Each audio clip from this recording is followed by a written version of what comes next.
죄 용서의 행복 없이는 일회용 행복입니다. 그것이 오늘 예배의 주제입니다. 오늘 이 말씀을 나누기 전에 먼저 그림 한 장을 보여드릴까 합니다. 이 그림이 뭔지를 모르는 사람은 하나님이 인간으로 태어나게 하셨는데 거의 짐승같이 사는 사람일 것입니다. 다 들어봤죠. 머그잔에서도 봤고 티셔츠에서도 봤고 엽서에서도 봤고 진품은 못 봤어도 수없이 봤던 겁니다. 레오나르도 다빈치의 아름다운 리자 부인 모나리자입니다. 여러분, 사실 모나리자 그러면 우리 가운데 모나리자 그러면 바로 떠오르는 게 뭐예요? 모나리자의 미소. 그 미술 기법이 있대요. 뭐 수쿠 뭐라고 하던데 어떤 학자에 따라서는 11년, 어떤 학자는 16년 걸렸대요. 그 미소 그리고 뭐 하는데 말입니다. 끝없이 덧칠을 했다고 합니다. 그래서 모나리자의 미소를 가지고 학위 논문이 많이 있습니다. 미소의 비밀이 뭐냐? 저 미소는 뭘 의미하느냐부터 시작해서 저 미소를 그려내게 된 기법이 뭐냐? 이거에 따라서 다 논문들이 있습니다. 모나리자 하면 사실 일반인의 눈에서 보면은요, 우리는 사실 미소가 안 보여요. 진짜 모나리자에서 발견해야 될 게 뭔지 아세요? 저 여자 이상해요. 뭐가 이상해요, 여러분? 눈썹이 없어요. 아직도 이해가 안 가요. 왜 눈썹을 안 그렸는지. 여러분, 눈썹 없는 여자가 여기 서 있다고 해보세요. 그것도 이상하게 미소 지으면서. 우리는 눈썹만 볼 거예요. 그죠? 왜 눈썹을 안 그렸느냐. 또 이것 갖고도 또 학설이 많아요. 우리가 저자가 없으니까 뭐라고 말할 수 없고 뭐든지 텍스트는 해석을 독점할 수가 없습니다. 해석은 굉장히 자유가 있어요. 그래서 멋있는 거예요, 해석이요. 그래서 어떤 사람이 이런 말을 합니다. 왜 눈썹을 안 그렸느냐. 물감이 없어서, 뭐 돈이 모자라서. 이건 웃긴 얘기고요. 눈썹이 없어도 눈썹 없는 것이 문제가 되지 않는 압권적인 미소 때문이다. 미소를 강조하기 위해서 눈썹을 안 그렸다는 거예요. 그러니까 눈썹 없는 게 문제가 안 된대. 큰 문제인데 그만큼 미소가 모나리자에 있어서는 압권입니다. 저 미소가 뭘 의미하느냐. 이것도 여러 학설들이 있습니다. 그런데 그 가운데 프랑스의 미술사학자요 평론가 다니엘 아라스라는 사람이 굉장히 철학적인 분석을 했습니다. 저 모나리자의 미소는 인생의 덧없음을 살짝이 비웃는 웃음이래요. 자, 모나리자 얼굴을 다시 한번 볼까요? 자, 특히나 이 모나리자 왼쪽 어깨 뒤로는 강이 하나 흐르고 있습니다. 보이십니까, 여러분? 예, 이 강은 미술이나 철학에서 항상 인생에 흘러가는 그런 시간을 의미하죠. 그런데 모나리자의 저 배경은요, 당시 레오나르도 다빈치가 살았던 시대의 배경이 아니라 마치 태고의 신비를 간직한 창세기의 배경 같다는 거예요. 그때 시대가 아니라는 거예요. 그러면서 태초부터 시간의 강이 저렇게 흐르고 있는데 이 가운데 우리가 느끼고 있는 행복, 우리가 추구하고 있는 성공, 우리가 추구하고 있는 기쁨, 그건 다 덧없는 것이야. 그러면서 살짝 비웃고 웃고 있는 얼굴이라고 표현을 합니다. 굉장히 받아들일 만합니다. 아무것도 영원한 것은 없어. 태초부터 지금까지 흘러왔는데 아무것도 아니야. 다 지나가는 거야. 하고 살짝 웃고 있대요. 허무한 시간 가운데 덧없는 찰나의 미소. 굉장히 받아들일 만한 해석이라고 봅니다. 우리 지금 유치부에 권남현 전도사가 사역하고 있습니다. 그죠? 얘가 키가 크고 누나가 농구 선수였대요. 그러니 이게 큰 거예요. 그 친구가. 또 잘생겼잖아요. 근데 사역이 누가 하고 있다고요? 어디에 하고 있다고요? 유치부. 유치부는 7살 이하입니다. 근데 인기 만땅이래요, 지금. 그래갖고 하도 이해가 안 가갖고 왜 그렇게 인기 있냐 그러니까 총각이고 크고 잘생겼대. 그래갖고 인기가 좋대요. 내가 초등학교나 되면은 그럴만하다는데 7살 이하라니까 7살 이하? 애들은 그걸 보는데 사역자인 제 눈으로 볼 때 참 신실해요. 아주 사람이 순결해요. 순결의 종이에요. 기도할 때나 예배나 사역의 자사나 또한 사람들을 대하는 거나 진솔하면서 순결한 모습이 그에게 있어요. 여러분, 주의 종은 순결함이 힘입니다. 경건이 그 사람의 힘이에요. 그런 게 있구나. 그래서 내가 유치부에 나중에 가서 설교를 하려고 그래요. 다 지나간다. 그거 보지 마라. 그거 아무것도 아니야. 그래서 모나리자의 미소를 살짝 지으려고 해요. 싹 하면서 그거 아무것도 아니야. 이러면서 우리는 모나리자의 미소뿐만이 아니라 우리 스스로도 이거 아무것도 아니지, 이 행복이 영원한 것이 아니야 라고 느껴질 때가 많이 있습니다. 왜 그런지 아십니까? 그게 오늘 말씀의 주제입니다. 오늘 말씀은 두 가지를 말합니다. 인간은 영원을 사모하는 존재로 지음을 받았습니다. 둘째, 영원의 삶을 살기 위해 죄 용서를 받아야 된다. 이 두 가지를 말씀드리려고 합니다. 첫째, 우리 인간은 영원을 사모하게끔 만들어졌습니다. 사람들이 왜 덧없는 미소를 짓는가? 왜 저렇게 모나리자의 미소 같은 것이 우리 속에 있느냐? 이유가 있습니다. 인간은 영원한 것이 아닌 덧없는 것을 느낄 때는 저런 미소를 지어요. 하나님이 우리를 그렇게 만들었는데 전도서 3장 11절에 이렇게 나옵니다. 하나님이 모든 것을 지으시되 때를 따라 아름답게 하셨고 또 사람들에게는 영원을 사모하는 마음을 주셨느니라. 모든 사람에게 영원을 사모하는 마음이 주님이 심어줬어요. 영원이라는 게 뭔지 아십니까? 시작과 마지막이에요. 시작, 만물의 근원, 나는 누구인가? 만물의 시작은 뭔가? 또 만물의 끝은 뭐고 나의 끝은 뭔가? 죽음은 뭐고 죽음 후는 뭔가? 이에 대한 숨길 수 없는 영원의 마음을 모든 사람한테 심어줬다는 거예요. 인간은 이게 해결되지 않으면요, 그 어떤 행복과 승리와 기쁨이 와도 모나리자의 미소같이 살짝 비웃을 수밖에 없어요. 자기 스스로가 알아요. 이거는 영원한 기쁨이 아니다. 찰나의 기쁨이고 순간의 일회용 행복이다라는 것을 본인이 알고 있습니다. 왜요? 인간은 영원을 사모합니다. 영원히 만족되지 않고는 그런 미소를 짓는다는 겁니다. 요즘은 많이 괜찮지만 옛날 산에 가면은 이름까지 박아놔요. 그죠? 홍길동 왔다 갔노라. 뭐 이런 거 말이에요. 그리고 양수리 쪽에 가보면은요, 그 벽에다가 매 홍길동, 홍순자를 사랑한다, 누굴 사랑한다, 죽기까지 사랑, 벽을 다 적어놔요. 그런 거 해놓을 때 옆에다가 좀 적어놓고 싶어요. 발광하고 있구나. 이렇게. 아니, 그런다고 날 기억해 줍니까? 바위에 새긴다고 날 기억하냐 말이에요. 그런데도 인간의 마음은 날 기억해 주세요 하는 영혼의 마음에 대한 것이 항상 남아 있습니다. 저는 가보지 못했는데 중국의 진시 황릉에 가보면은 그 유명한 병마용들이 있다고 합니다. 그 왕의 그 시신 옆에 뭐 조각으로 돼 갖고 수많은 병거들이 거기에 있다고 합니다. 옛날 고대의 왕은 자기가 죽을 때 자기의 시종 들던 사람을 생으로 같이 묻어버렸어요. 그 정말 악한 짓이죠. 그래서 그 병마총의 병마용들을 갖다가 딱 보면서 내세에 가면서도 이런 병마들을 이끌고 가고 싶은 마음, 내세에 대한 욕망이, 영원에 대한 욕망이 인간 누구에게나 있다는 거예요. 그래서 이게 만족되지 않으면 행복하지 않도록 우리 인간은 만들어졌습니다. 여러분, 알베르 까미 잘 아십니까? 이름은 들어보셨죠? 명작의 의미가 뭐예요? 들어는 봤지만 읽지 않은 것, 그러나 알고 있다고 생각하는 것. 그게 명작의 의미예요. 고전의 의미. 알베르 까미 그러면 생각나는 게 뭐예요? 이방인. 그건 지금 봐도요, 어떻게 현대인을 저렇게 잘 표현했는가. 정말 멋집니다. 부조리의 인간.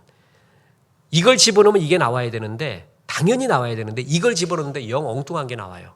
엄마의 죽음, 아빠의 죽음, 사랑이라는 앞에서 엉뚱한 행동을 해요.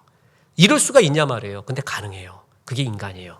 이런 부조리 같은 거를 기가 막히게 표현한 게 이방인이란 말이에요. 근데 저는 알베르 까뮈의 그 이방인보다 까뮈의 책 중에서 제일 관심이 있고 감명받은 게 뭐냐면 가늠한 여인이라는 책이 있습니다. 더 어덜터러스라는 책이 있는데 그게 제일 감동적이었어요. 거기에 보면 포목상인 신실한 남편 마르셀이라고 나옵니다. 그리고 그 아내인 약간 야망도 있고 이쁜 잔이라는 사람이 있는데 이 마르셀과 결혼한 잔이는 시골에서 이렇게 남편만 바라보고 또 시골 생활에 만족하며 살고 있었어요. 속에는 꿈이 이글이글거리죠. 그러다가 마르셀이 대도시로 출장을 갑니다. 여보 같이 갑시다. 멋진 남편이죠. 그래서 아내와 더불어 대도시에 출장을 왔어요. 그 호텔에 묵게 됐어요. 남편은 너무 바빠요. 제가 목사하고 난 다음에 제일 이해되는 부류가 몇 명 있었다 그랬죠. 중소기업 사장님, 의사. 둘이 얘기하면은요, 목사 마음이 그 사람 마음이고 그 사람 마음이 내 마음이에요. 어떻게 똑같은지 몰라요. 정말 똑같아요. 이렇게 사업하는 분이 바쁩니다. 그런 가운데 아내를 놔두고 또 이제 이렇게 일하러 나갔어요. 아내가 무료합니다.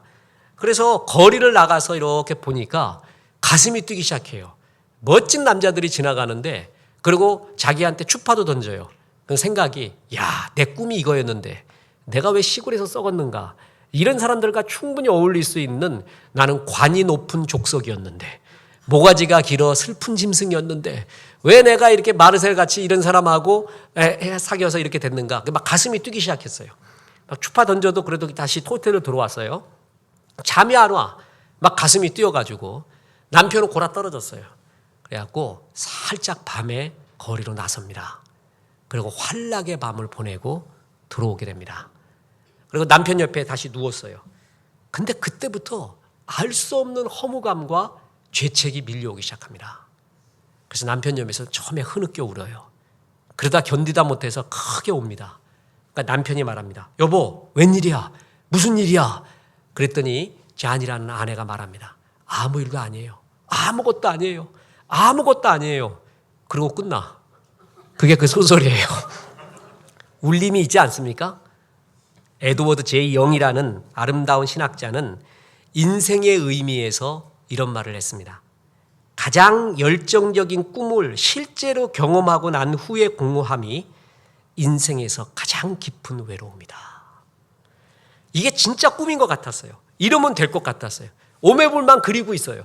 근데 그걸 이루고 났더니 이게 아니었어요. 그 다음에 밀려오는 허무함이 인생에서 느끼는 가장 큰 외로움이래요. 참 멋지지 않습니까? 이런 표현들이요. 그렇습니다. 이게 꿈인가 이 산인가벼 하고 올라가 봤더니 그걸 이루고 나도 아니라는 거예요. 그 모나리자의 미소가 나올 수밖에 없어요. 인생이 그렇다는 거예요. 왜 그런 줄 아세요? 영원을 만족하지 않고 영원에 대한 문제가 해결되지 않고 내가 그토록 이루고 싶었던 꿈도 이루고 보면 말할 수 없는 거품이었다는 거예요. 허무였다는 거예요. 여러분, 저는 여행을 아주 좋아했습니다. 제가 좀 건강했을 때 우리 부사역자들을 다 데리고 여행을 많이 갔습니다. 그래서 부사역자들이 전부 카메라를 가졌어요, 이것들이. 그래갖고 목사님, 나도 좀 찍으려는데 어떻게 찍습니까? 어떻게 찍습니까? 그래갖고 카메라 가르쳐 주면서 전부 DSLR 해가지고 주일날 사역 끝내고 저녁에 떠나가서 월요일날 새벽에 추암도 가고 우포도 가고 어디도 가고 많이 그랬어요. 요즘 힘이 딸려. 하려고 하니까 사역을 못 하겠어요. 그래서 그냥 절제하고 왜 이렇게 인생이 됐는가. 안식을 해야 이게 좀 사람이 뭔가 좀 나오거든요. 그래서 한국 여행을 많이 갔는데 그중에 제일 기억에 남는 게 제주도의 오름이에요. 그럼 제주도 가면은요, 관광지 깃발 들고 다니는 데 있어요. 어디라고. 가면 전부 중국인만 보고 와요. 지금 사람 구경하다가 와요. 그러니까 좋은 현상이에요. 근데 제주도 가면 오름을 오르세요. 366개의 오름이 있습니다. 그중에 용눈이 오름, 또 다랑시 오름 이런 데 가보면요, 신비해요. 창세기에 있는 것 같아요. 어렵지도 않아요. 올라가는데. 제주도의 바람, 그 바람이 갈대 사이로 싹싹 일어나는데 그렇게 좋을 수가 없어요. 뿐만 아닙니다. 우리 청년들하고 부사역자들하고 막 갔었을 때 제일 혜택 받은 게 김재열 집사님이에요. 이건 또 그때 운전도 못 해갖고 차만 타면 자네. 다 왔다 그러면 일어나요. 아주 상전 모시고 다녔어요. 상전. 그래가지고 얘는 안 가본 데가 없어, 대한민국에. 예, 그런데 제일 기억이 어디가 나느냐 부사역자들한테 물어봤더니 창녕의 우포늪이래요. 우포늪 참 좋습니다. 뿐만 아닙니다. 경남 통영에 소매물도라고 있어요. 그 소매물도가 보이는 뒷산에 오르면 눈앞에 펼쳐지는 파노라마에 아 소리가 나와요. 너무나 잘 아는 동해안의 7번 국도, 그리고 지리산 종주했을 때의 그 여행의 추억 잊을 수가 없습니다. 대학교 때 배낭 하나 메고 시집 하나 들고 그러고 갔어요. 그러니까 지리산에서 진짜 전구알 같은 큰 별들이 눈앞에 있었습니다. 소백산 올라가 갖고 쏟아져 내릴 것 같은 별들 앞에서 진달래 밭에서 잠도 잡았습니다. 낭만이 있었죠. 그때 먹었던 커피 잊을 수가 없습니다. 우리 촌사람 같은 우리 아내 데리고 다니면서 여기가 어디요, 여기가 어디요 데리고 다니면서 이 촌녀를 굉장히 깨우치는 그런 역할도 많이 했었습니다. 잊을 수 없는 게 미국에 있었을 때 미국 서부, 여러분 그 다들 여행의 취향들이 있는데 저는 자연을 봐요. 인공 디즈니랜드는 우리나라 에버랜드 조금 큰 거야. 그렇게 생각하면 돼요. 우리도 잘 지을 수 있는데 자연은 거기서만 볼 수 있거든요. 그래서 저는 자연을 보러 갑니다. 미국 서부 그 나바호 족속들의 모뉴멘트 밸리, 또 데스밸리, 뭐 잊을 수가 없어요, 그런 거. 그런데 그런데 말이에요. 나만 그런지 모르겠어요. 그 젊었을 때 대학생 때 그렇게 아름다운 감수성이 있고 좋았을 때도요. 그 풍경 보면서 느끼는 게 뭔지 아세요? 이게 다가 아니야. 이게 다가 아니야. 그렇게 좋다고는 느끼지 못해요. 풍경은 보는 게 아름답고요. 카메라 같은 걸로 표현하는 게 아름다워요. 표현이 굉장히 귀중한 영역이고 젊을 때 배워야 되는 거는 나를 감동을 표현할 수 있는 툴을 개발해야 돼요. 그거 굉장히 중요합니다. 젊을 때부터 개발했을 때 삶의 질이 달라져요. 저는 카메라로 했습니다. 시로 했고 그때도 좋았지만 이게 다가 아닌데라고 느꼈어요. 정말 그게 이상했어요. 정말 아름다운 시를 보고 완벽한 노래를 들어서 그랬어요. 축제를 하고 파티를 할 때도 왠지 그 파티 도중에도 허무함을 느꼈어요. 난 내가 비정상인 줄 알았어요. 여러분 그런 거 안 느꼈어요? 그러다가 인문학의 책들을 보면서 비정상이 아니라 그게 정상인 걸 알았어요. 문학인들도 예술인들도 그걸 다 느꼈구나. 그리고 머리가 좋은 사람일수록 더 느낀대요. 나 많이 느꼈어요. 여러분 느꼈어요? 안 느꼈어요? 별로 못 느꼈어요? 예? 많이 느꼈어요? 머리가 좋을수록 센서티브 할수록 이게 아닌데라는 것이 더 느껴진대요. 그래서 그때 이해했어요. 와, 나와 똑같은 슈렉들이 여기 있구나. 그래, 나만 느끼는 게 아니구나. 그게 굉장히 이상했어요. 난 이렇게 완벽한 걸 보는데도 왜 이 허무함을 느낄까? 이유가 뭔지 아세요? 문학인들도 예술인들도 그걸 느껴서 나는 그때 느낀 게 나와 똑같은 녹색 괴물들이 있다는 걸 느끼고 답은 성경에서 찾았어요. 답이 뭔지 아세요? 인간에게 영원을 사모하는 마음을 줬어요. 영원의 문제가 해결되지 않으면 그 어떤 성취와 아름다움도 진짜 아름다운 게 아니에요. 인간은 그걸 느끼게끔 만들어졌습니다.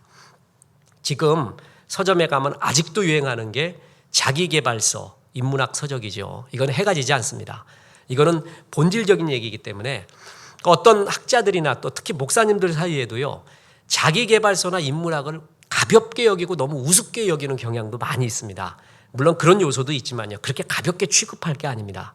어떤 사람들은요. 자기계발서 읽고 완전히 변화된 사람이 있어요. 성공한 사람도 많이 있습니다. 우리나라에서 유명한 사람이 4명 있어요. 그리고 미국에도 외국에도 한 5명 있습니다. 그 사람들의 저서를 다 읽어봤어요. 그때 받았던 영감을 말할 수 없어요. 정말 대단해요. 그 사람들이 나부랭이가 아니라요. 모든 것들을 취합을 합니다. 종합을 하고 또 실전 경험이 있거든요. 교수님들은 당위를 얘기해요. 중소기업 사장가들은 현실을 얘기해요. 이 당위만 얘기하면 사람 환장해요. 네가 진짜 목회를 하니 사업을 하니 뭘 하니 현실을 하니 현실만 말하면 꿈이 없어요. 또 이 두 개가 조화를 이루어야 되거든요. 근데 자기계발서 중에서는요. 그 조화를 이룬 실제 성공담도 굉장히 많이 있어요. 특히 마틴 셜리그만의 긍정심리학이라고 있습니다.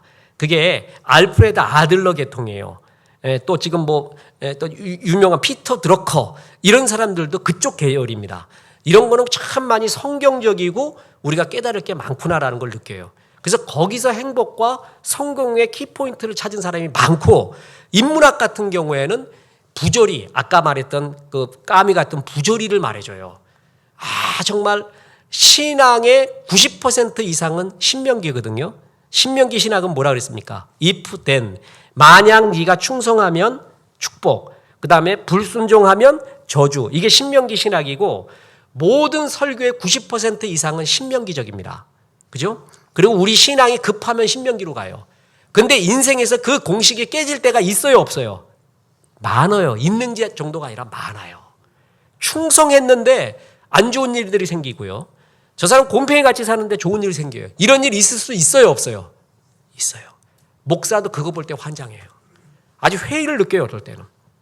그런데 인문학은 그 부조리에 대해서 너무 잘 말해요. 인생이 그렇다는 거예요. 그런데 인문학에서만 그 얘기 있는 게 아니라 성경의 욥기도 하박국도 시편에도 보면 부조리와 모순에 대해서도 수없이 말하는데 사실은 많이 그래도 인용되는 게 신명기적 성경이기 때문에 그것만 단주라는데 성경에 더 많이 나와 있습니다.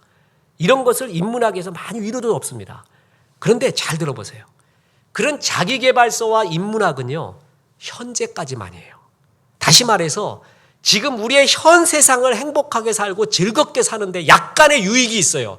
그런데 이들이 건들지 못하는 게 있어요. 처음과 마지막이에요. 만물의 시작, 나의 기원, 인생과 만물의 기원에 대해서 침묵합니다. 모른다 그래요. 죽고 난 다음 없어요. 죽음 후 없어요. 죽음이 뭐냐? 해석할 수 없어요. 지금 행복하게 살자예요. 인문학, 자기계발서 많이 도움이 됩니다. 그러나 영혼을 만지지 못해요. 영혼을. 이 영혼은 성경, 하나님만이 만질 수가 있어요. 그래서 여기에 빠져 있어도요, 진짜 행복이 영원한 미소가 나오지 않아요. 대신에 눈썹 없는 여자, 모나리자의 살짝 비꼬은 듯한 미소가 그 마음 가운데 있을 뿐입니다.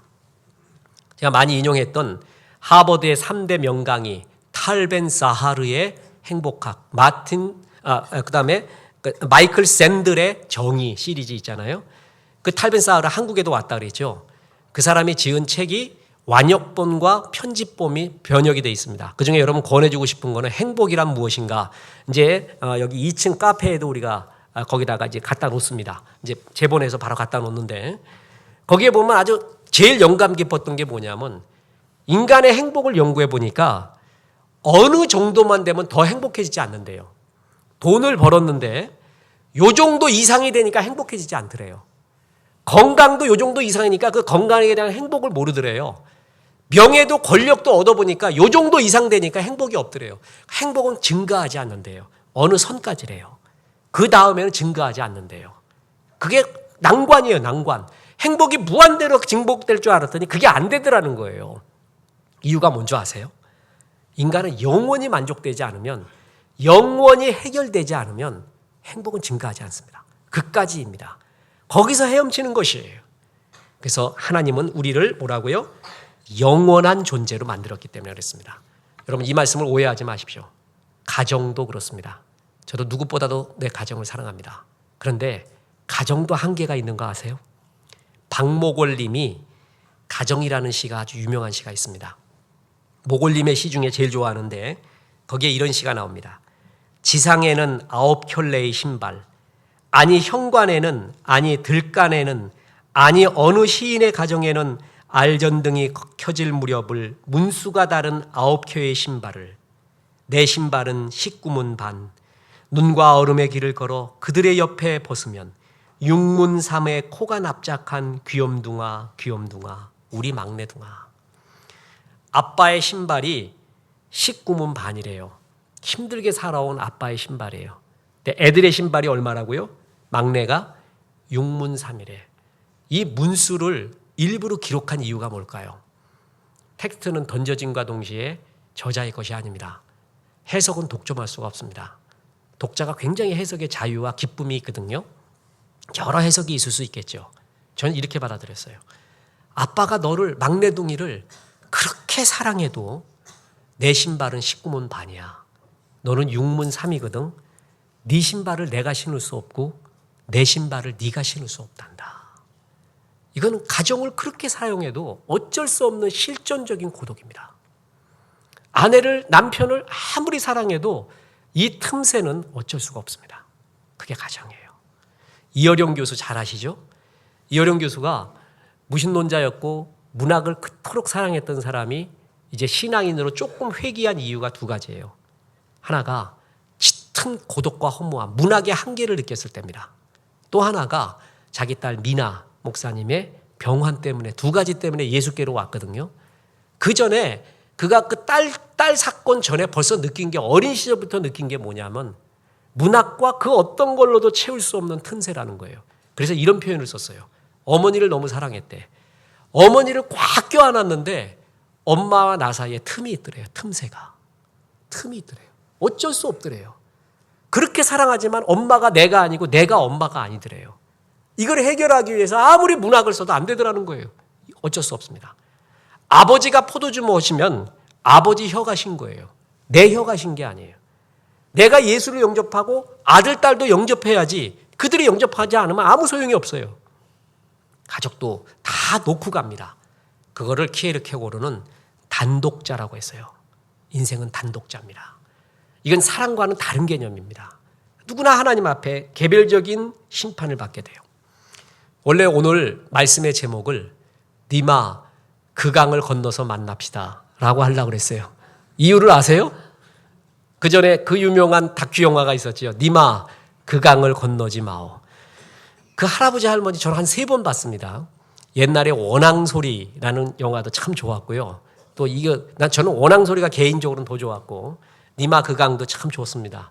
할머니 그 두 내외가 얼마나 잘 사는지 제일 기억에 남는 게 아무튼 성경적으로 살아. 분을 품어도 하루 해를 넘지 말라고 했는데 마귀가 틈을 안 줘. 잘 때 할아버지가 꼭 할머니 이렇게 얼굴 만지고 자요. 이거 웬 변태가 그냥 그렇게 계속 만지고 자니까 여보 나 잠 좀 잡시다 그래도 상관없어. 얼굴 만지며 자야 돼요. 거기서 다 풀린대요. 분노가. 그렇게 사랑하잖아요. 좋아하고. 에? 할머니 그 내외가 말이에요. 보기에도 그렇게 아름다워요. 근데도 헤어지는 거예요. 어쩔 수 없어요. 니마 그 강 건너지 말라 그래도 안 돼요. 건널 수밖에 없어요. 진짜는요. 건너서 만나야 돼요. 그게 진짜죠. 건널 수 없는 한계가 있다. 그게 뭐 진짜예요. 영원한 게 아니잖아요. 진짜는 건너서도 만나는 거예요. 그게 진짜거든요. 인간은 건너서 만날 수 없다는 걸 알아요. 아무리 내가 공무도화가를 100번, 1000번 외워도 안 돼요. 건널 수밖에 없는 거예요. 근데 그 건너서도 만날 수 있는 게 그게 영혼이란 말이에요. 이게 되지 않는 한 인간은 영원히 고독한 거예요. 인간은 영혼을 기뻐하게 또한 영혼을 사랑하게끔 사모하게끔 만들어져서 그 이외의 것은 일회용 행복이라는 것을 스스로가 느끼고 있다는 겁니다. 그래서 모나리자의 미소가 나오는 거예요. 웃기고 있네 이러면서 말이에요. 성경 요한복음 14장 27절에 이런 구절이 나옵니다. 평안을 너희에게 끼치노니 곧 나의 평안을 너희에게 주노라. 내가 너희에게 주는 것은 세상이 주는 것과 같지 아니하니라. 너희는 마음에 근심하지도 말고 두려워하지도 말라. 여기서 여러분 깊이 기억해야 될 게 이 구절이에요. 내가 주는 것은 세상이 주는 것 같지 아니한다. 그러면 그 다음 구절이 세상이 주는 기쁨에 대해서 나오는 거거든요. 그러면서 하는 말이 뭐냐면 너희는 마음에 근심하지도 말고 두려워하지도 말라.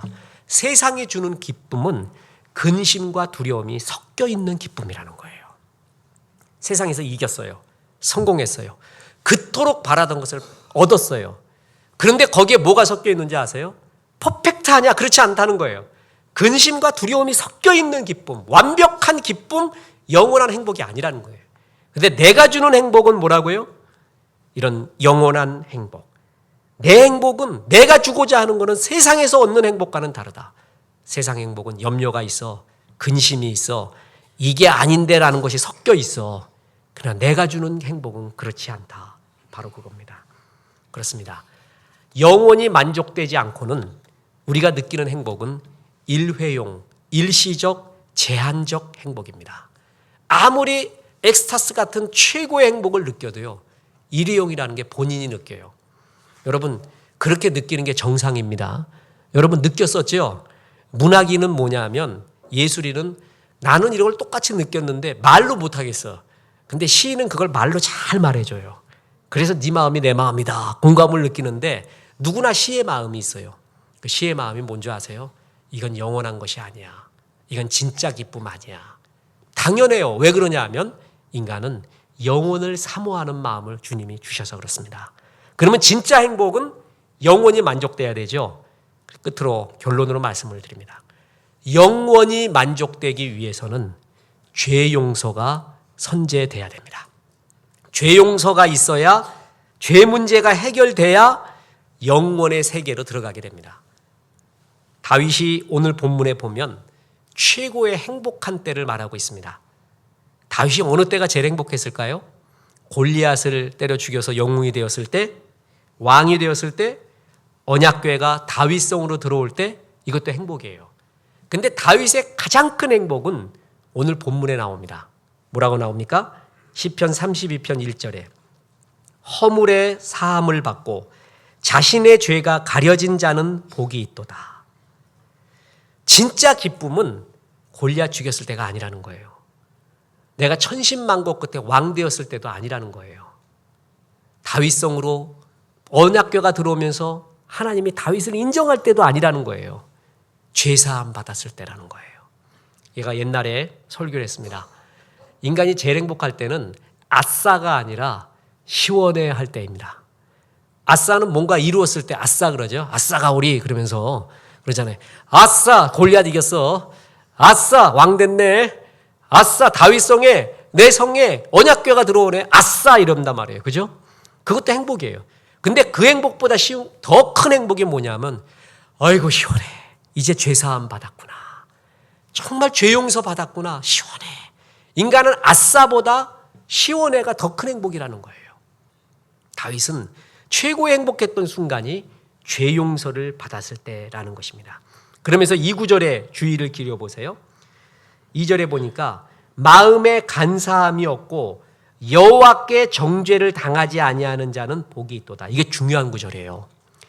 하나님께 정죄를 당하지 않는 자가 복이 있대요. 사람들이 이렇게 말해요. 나한테 너 죄인이야, 나쁜 놈이야 그러면 피할 길이 굉장히 많아. 사람들이 정죄하는 건 피할 길이 많아요. 뭔지 아세요? 너 나한테 그런 말할 자격 있냐? 그러면 돼. 그죠? 그 다음에서 나는 너보다는 나아. 또 하나, 내가 그런 상황에 있어서 그런 죄를 지었다. 너도 그런 상황이면 그런 죄를 질 거야. 이렇게 해서 사람들이 정죄하는 거는 너 죄인이다라는 것은 전부 다 피할 길이 있어요.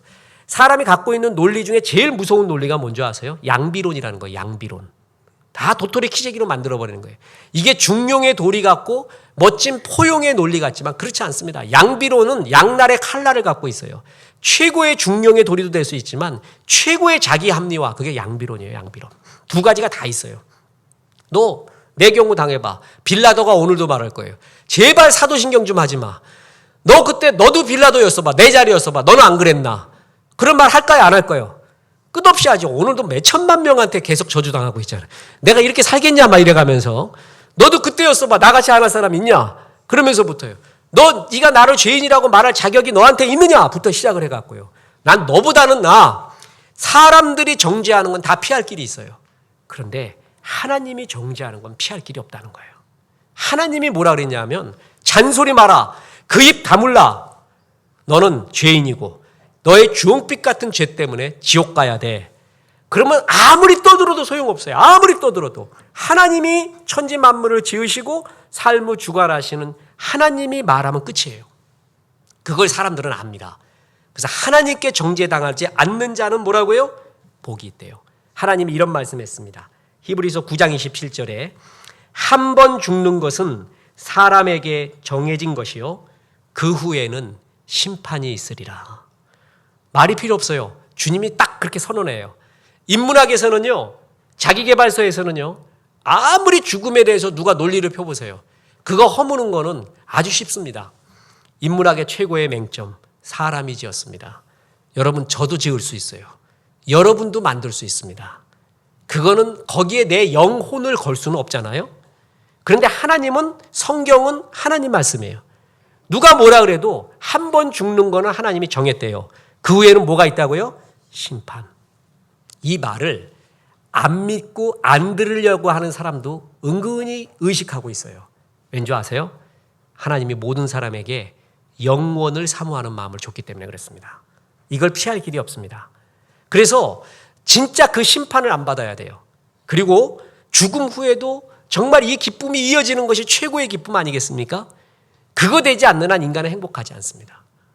여러분, 이러한 영원의 행복이 있기 위해서는 죄 문제가 해결이 돼야 됩니다. 여러분, 어저께 제가 아내한테 물어봤어요. 여보, 꽃을 보면 뭘 느껴요? 그러니까 아름다움을 느낀대요. 약간 철학적으로 대답해봐. 뭘 느껴? 그러니까 예쁨을 느낀대요. 그래서 진짜 철학적이다 이 사람이. 여러분, 저는 꽃을 보면 진다라는 것이 느껴져요. 꽃은 지기 위해 존재하고 진다라는 교훈을 주는구나. 아무리 이뻐도 지는 존재라는 교훈을 줘요. 성경에 나옵니다. 너희 인생은 꽃과 같다고. 안개 같다 그러죠. 있는 것 같지만 없는데요. 꽃같이 펴봐라. 마음대로 펴봐라. 그 다음 지는 거다. 자기도 알아. 세월은요, 가인의 얼굴도 주름으로 덮이게 하고 장부의 가슴도 식게 합니다. 아무리 보스통 맞아도 그냥 늙게 돼 있습니다. 그래갖고 안 돼요. 아무리 현대의학이 발달돼도 안 돼요. 그거는 하나님이 정해주신 법이라는 거예요. 인간이 스스로가 알아요. 스스로가 알기 때문에 허무하다라는 것을 알고 있습니다. 신앙이 뭔지 아세요? 전체와 끝을 보는 거예요. 마귀는 전체와 끝, 그걸 가리켜 영원이라고 그래요. 영원을 못 보게 하고 지금만 보게 합니다. 자, 이런 질문이 있습니다. 8차선 고속도로와 오솔길이 있는데 뭐가 더 좋냐? 이건 질문이 아니라 그랬죠. 질문의 명제가 안 됩니다. 왜냐하면 끝을 보여줘야 질문이 돼요. 8차선 길이 있는데 끝은 낭떠러지 지옥이다. 오솔길이 있는데 끝이 천국이다. 이렇게 해야 질문이에요. 그게 하나님의 질문이에요. 그래서 너는 좁은 문으로 들어가라. 오솔길로 가라. 생명길로 가라. 그건데 마귀는 그 얘기를 해주지 않아요. 처음과 끝의 얘기를 딱 잘라버리고 길만 얘기해요. 요 길이 넓은 길이야. 요 길은 오솔길이야. 어디로 갈래? 현재만 보게 하는 게 마귀의 술책입니다. 근데 하나님은 처음과 끝을 보게 해요. 그걸 신앙이라고 하는 거예요. 예배가 뭔지 아세요? 이 세상이 혈과 육 같지만 이 세계를 지배하는 영의 세계 하나님이 있다는 걸 처음과 알파와 오메가를 보여주는 게 예배예요. 그 끝을 보여줘요, 하나님은. 그래서 뭘 선택할래? 이걸 말하는 거거든요.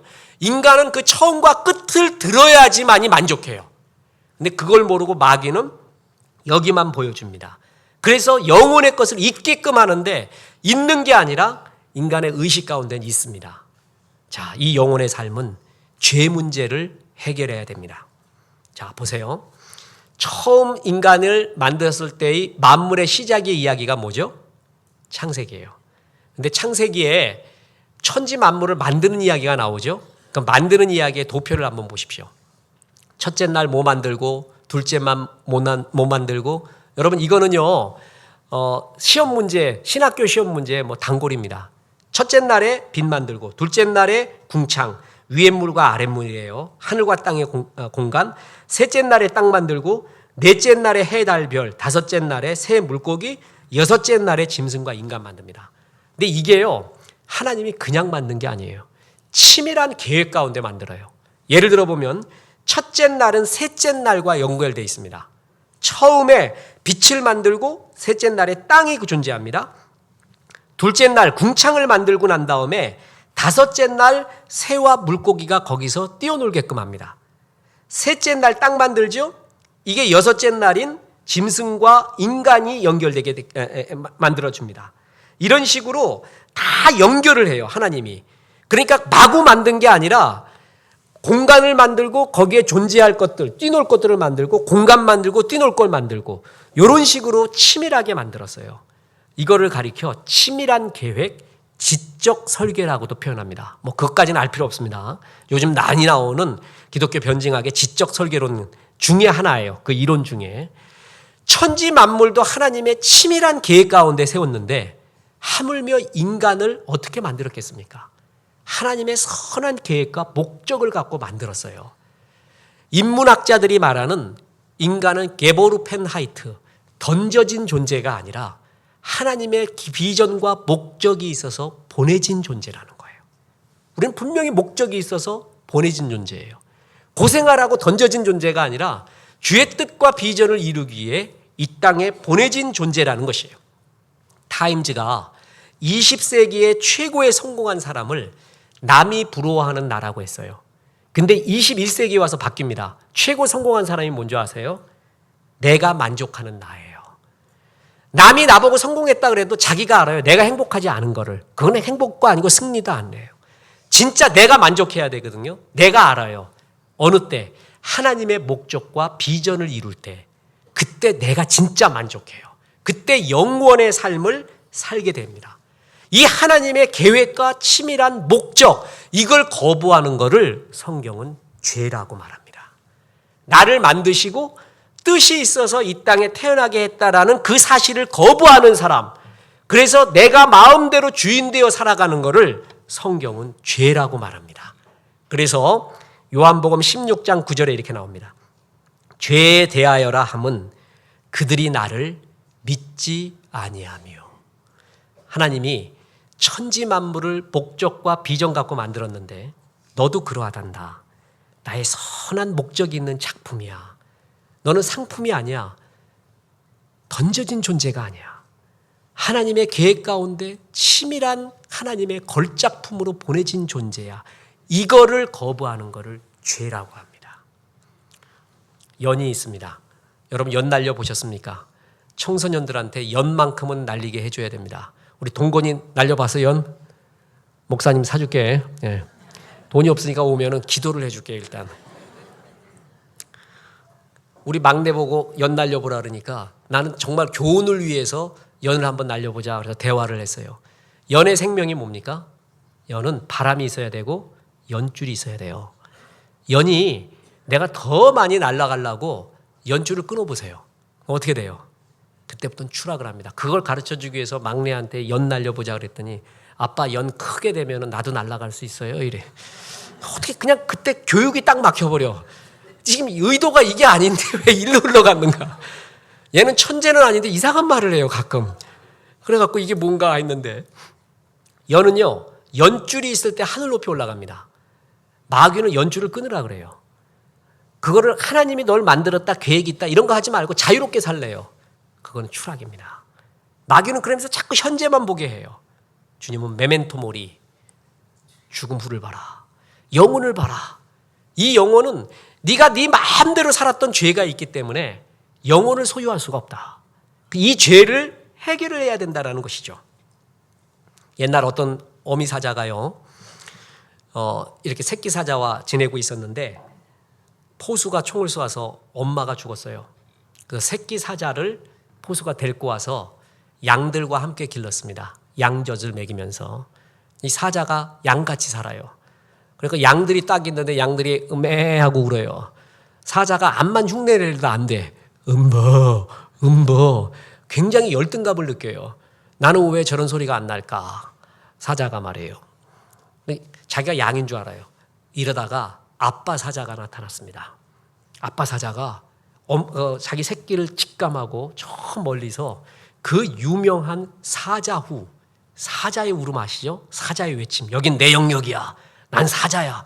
그 사자후를 끙끙합니다. 그때 이 새끼 사자가 느낍니다. 아, 나는 양이 아니었지. 난 사자였지. 라고 본능을 느껴서 담을 훌쩍 넘어버려요. 양들이 못하는 담을 넘어서 야생 아빠에게로 돌아가면서 사자다운 삶을 삽니다. 여러분 지금 이 얘기가 성경에 나옵니다. 호세아서 11장 10절에 나와요. 그들은 사자처럼 소리를 내시는 여호와를 따를 것이라. 여호와께서 소리를 내시면 자손들이 서쪽으로부터 떨며 오되. 얘야, 아니야. 너는 양이 아니야. 그렇게 사는 거 아니야. 그렇게 열등감. 너는 멋진 존재인데 왜 그렇게 양 소리 안 낸다고 열등감 느끼고 있니? 너는 양이 아니야. 너는 사자야. 너 실패했니? 양들 가운데 실패했니? 사자이기 때문에 그런 거야. 너의 삶의 목적은 그게 아니야. 너의 비전은 그게 아니란다. 너는 사자야. 내 존재에 대해서 말해주는 거예요, 하나님이. 그래서 사자후를 바랄 때 사자 새끼들이 하나님을 쫓아간다는 거예요. 이게 성경 말씀의 힘이에요. 말씀의 힘. 말씀이 사자후예요. 말씀이 독수리가 돼서 날 막 살려요. 이제껏 네 마음대로 살았지. 네가 주인 되어 살았지. 그게 죄야. 그러니까 너는 양이라고 생각했지. 너는 세상 가운데 상품이라고 생각했지. 그래서 2등급, 3등급으로 생각했지. 왜 너는 양의 소리를 못 내냐고 열등감 느꼈지. 양의 소리 내서 뭘 할 거냐. 너는 사자인데 사자의 소리 내면서 새로운 삶을 살아라. 이게 뭐냐면 전도예요. 이런 말씀을 전해주는 거예요. 이때 이 사자의 소리를 듣고 깨어나는 거예요. 내 존재에 대한 확인이 있고, 그래, 나는 세상에 던져진 내 마음대로 사는 존재가 아니라 하나님이 지으신 치밀하게 목적이 있어서 보내신 하나님의 사람들이지. 이걸 아멘하고 받아들이는 거, 요거를 영접이라고 말합니다. 주님께서 요한복음 6장 35절에 이렇게 말합니다. 예수께서 이르시되 나는 생명의 떡이니 내게 오는 자는 결코 줄이지 아니할 터이요 나를 믿는 자는 영원히 목마르지 아니하리라. 예수 믿으면, 하나님 받아들이면 네가 정말 느꼈던 존재론적인 목마름이 없어진다. 정말 이게 아닌데라고 느꼈던 그 고독이 없어지고 진짜 영혼의 행복이 너희에게 시작된다라는 것입니다. 자, 이걸 막고 있는 게 뭐라고요? 죄예요. 죄는 나를 믿지 않는 거, 하나님을 믿지 않고 내가 주인 되어 살아왔던 거, 그걸 죄라고 합니다. 그리고 이 죄 때문에 현실 속에서 저질렀던 수많은 죄들이 있습니다. 그렇죠? 예수님은 내가 하나님을 떠난 죄, 내가 주인 되어 살아온 죄, 세상에서 수없이 지은 모든 죄들, 이 죄를 짊어지고 십자가에 죽으셨습니다. 그 예수님을 받아들이는 것을 영접한다고 말합니다. 주님이 이렇게 말합니다. 요한일서 1장 7절. 여러분 이 구절처럼 좋은 구절이었습니다. 죽기 전에 다 잊어먹어도 이거 하나 기억하세요.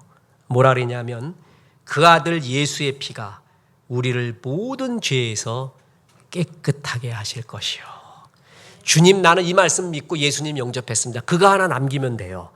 그러면 그것이 주님이 제일 기뻐하는 최고의 진리입니다. 그 아들 예수의 피가 모든 죄, 한 가지가 아니라 모든 죄, 하나님 떠나서 마음대로 산 죄, 현실의 모든 죄, 과거와 현재와 미래의 모든 죄를 짊어지고 십자가에 죽으셨습니다. 이 사실을 믿고 받아들이는 것을 영접한다라고 말합니다. 그래서 요한복음 1장 12절에 이렇게 말합니다. 영접하는 자, 곧 그 이름을 믿는 자들에게는 하나님의 자녀가 되는 권세를 주셨으니 이걸 믿고 받아들이십시오. 그래서 이제 열등감 있는 양이 아닌 사자처럼 사십시오. 여러분 상품이 아닙니다. 왜 덧없는 세상 가운데 쓸쓸한 미소를 지었는지 아십니까? 영혼을 만나지 못했기 때문에 그렇습니다. 영혼은 하나님께 있습니다. 죄 용서받고 하나님 자녀로 살아가면 내가 주는 거는 세상이 주는 것 같지 않다고 했습니다. 너희는 이제 다시는 목마르지 않는다고 했습니다. 바로 이 영원한 삶, 이게 우리 인간이 느낄 수 있는 최고의 행복입니다. 죄 용서를 통과하지 않는 행복은 일회용 행복입니다. 주님은 오늘도 영원한 행복, 영원한 삶을 주기 위해서 교회를 세웠습니다. 저를 목사 되게 했습니다. 여러분을 이곳에 초청했습니다. 하나님 자녀가 되지 않겠습니까? 그렇게 원하는 사람은 저의 기도를 따라해 주시면 감사하겠습니다. 다 같이 기도하겠습니다.